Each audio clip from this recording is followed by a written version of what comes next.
Pour la première fois, un Premier ministre d'Israël va se retrouver en prison. Procès en appel aujourd'hui pour Ehud Olmert. Il était jugé pour corruption et verdict 18 mois de prison ferme. C'est moins que les 6 ans fermes qui avaient été prononcés lors du premier procès. Mais Olmert continue de clamer son innocence. Jonathan Serrero.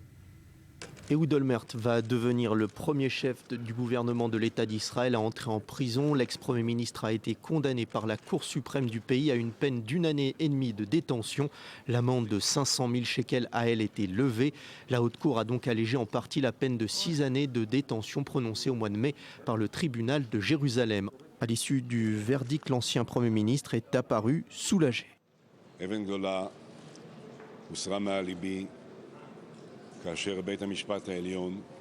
J'ai le cœur plus léger ce matin au regard de la décision de la Cour suprême de m'acquitter sur le principal chef d'inculpation de cette affaire, Holy Land.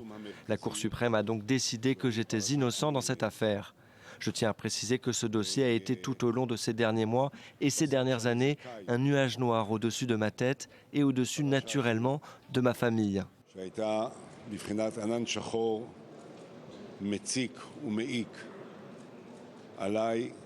En mars dernier, Ehud Olmert avait été reconnu coupable de corruption.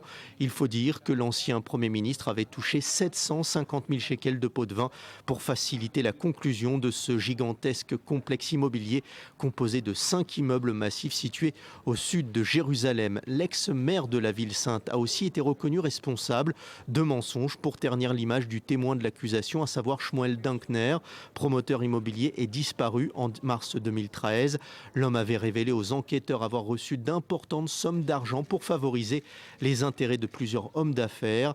À l'énoncé du verdict, l'ancien Premier ministre avait été qualifié de traître de la nation par le juge David Rosen. Le nom d'Ehud Olmert apparaît dans 4 autres dossiers. L'affaire Talansky, pour laquelle l'ancien maire de la capitale s'est vu lui infliger 8 mois de prison pour fraude. Une condamnation rendue possible grâce aux témoignages et aux enregistrements secrets de son ex-secrétaire Shula Zaken, et ce malgré les pressions exercées par son ex-patron pour la convaincre de ne pas dévoiler la vérité sur ses différentes pratiques. L'ancien membre du parti Kadima a décidé donc de faire appel de la décision auprès de la Cour suprême. Les débats prévus pour le mois prochain porteront aussi sur l'affaire des centres d'investissement et sur celle du Rishon Tours pour laquelle Ehud Olmert a été innocenté. L'ancien Premier ministre fera donc son entrée en prison le 15 février 2016. Alors, Daniel Haïk, analyste politique, bonsoir. D'abord, c'est un phénomène vraiment inédit pour Israël que de voir un ancien Premier ministre comme ça se retrouver derrière les barreaux. Oui, effectivement, c'est inédit. Jusqu'à présent, il y a un ancien président de l'État, Moshe Katsav, qui purge une peine de 7 ans de prison pour viol, qui est encore détenu. Il y avait un ancien ministre des Finances, qui a purgé une longue peine de prison. C'est la première fois qu'un Premier ministre, un ancien Premier ministre d'État d'Israël, est reconnu coupable, est condamné et va purger une peine de prison, donc à partir du 15 février prochain. Je dirais que, comme l'a souligné le procureur de l'État, cela prouve quelque part qu'il y a une justice en Israël, même si cela peut paraître embarrassant pour un État d'Israël de savoir que son ancien Premier ministre va passer derrière les barreaux. Eh bien, pour Moshe Lador, le procureur de l'État, cela veut dire qu'il y a une justice pour tous et que tous les citoyens de l'État d'Israël sont égaux, les plus puissants et ceux qui le sont moins devant la loi. Et ça, c'est un point important du côté d'Israël.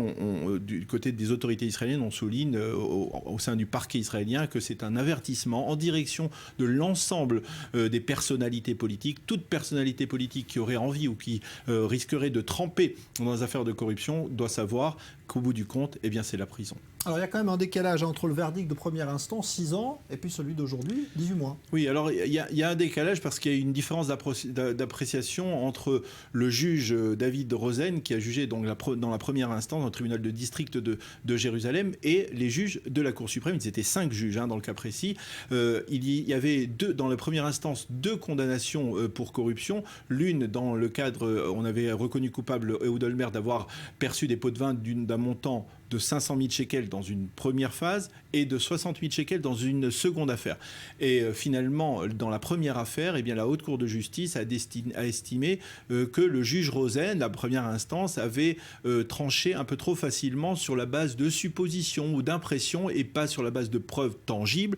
Dans le second cas, pas de problème. Tout le monde était d'accord sur le fait qu'Ehud Olmert avait reçu des pots de vin de 60 000 shekels, environ 14 000 euros environ. Et c'est sur cette base-là, sur cette condamnation-là, que Ehud Olmert va purger une peine de 18 mois de prison. Il faut le souligner, comme l'a dit Jonathan dans son sujet, qu'effectivement, il y a d'autres affaires, en particulier l'affaire des enveloppes de dollars de Moshe Tahansky. C'est par lui que tout a commencé, toute cette affaire, ces affaires de corruption.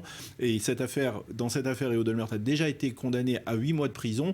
Il a fait appel et la Cour suprême doit statuer dans un mois. Alors donc il n'en a pas fini avec la justice. Non. Et il va falloir organiser sa mise en détention. Ça aussi, c'est quelque chose d'inédit. Alors ça, c'est un véritable casse-tête pour l'administration pénitentiaire en Israël. Comme je le disais, il y a déjà un président. Moshe Katsav purge sa peine dans la prison de Massiaou. Mais désormais, c'est un Premier ministre. Or, un Premier ministre, c'est tout à fait particulier. Parce que en tant que Premier ministre, il a été Premier ministre entre 2006 et 2009. Et Ehud Olmert, il détient des secrets d'État.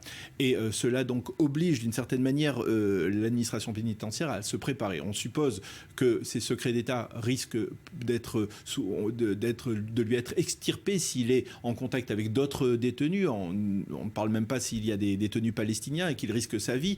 Donc, quelque part, l'administration pénitentiaire s'est préparée déjà depuis plusieurs mois à cette éventualité de voir Ehud Olmert être incarcéré dans la prison, dans la maison d'arrêt de Massiaou, qui est dans le centre du pays. Ce n'est pas une cellule spéciale, mais c'est une aile spéciale qui va être réservée à Ehud Olmert, qui a été totalement retapée. Et c'est là qu'Ehud Olmert va purger ses 18 mois de prison. Il faut noter, pour terminer, un point important. Il faut rappeler que Ehud Olmert a eu une carrière politique extrêmement riche. Même on peut parler de météore politique, mais qu'au début, lorsqu'il s'est lancé dans la vie politique en 1974, eh bien, son premier cheval de bataille a été la lutte contre la corruption. Il était à l'époque associé avec un député de la gauche israélienne. Il était très à droite à l'époque. Il était associé avec Yossi Sarid, qui est décédé il y a quelques semaines, qui était un député de gauche. Ensemble, ils avaient enfourché le cheval de bataille de lutte contre la corruption. Eh bien, cette corruption l'a perdu d'une certaine manière politiquement, et Ehud Olmert termine sa carrière ainsi. Merci Daniel Hayik.